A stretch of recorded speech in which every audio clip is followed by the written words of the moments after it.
Welcome to the Tech Egg. Don't get scrambled. Enjoy the video.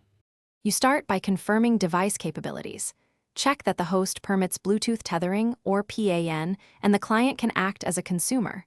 Once done, enable Bluetooth and make the client discoverable so pairing will succeed. On the host, turn on internet sharing via Bluetooth or enable the hotspot option that includes Bluetooth. Pair the devices now using system settings.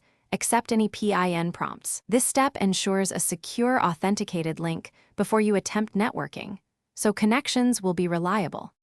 Once paired, open the Bluetooth device entry and select the network or PAN service to establish the link, often labeled Use for Internet Access or Access Network via Bluetooth.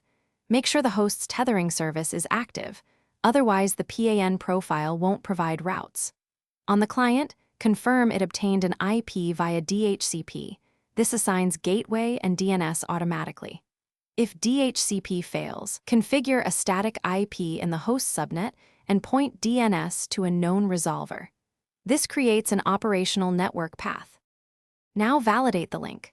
Browse a site and ping an IP, then a domain to confirm DNS. If pages load slowly, make sure Wi-Fi or cellular is enabled on the host and not overloaded by background apps. Bluetooth bandwidth is limited, so closing heavy transfers helps. If there's no internet, repair the devices and restart the host's tethering or PAN service, then renew the client's DHCP lease. These steps restore routing and authentication without changing device settings unnecessarily. Thanks for watching. Consider subscribing if I helped unscramble your problems.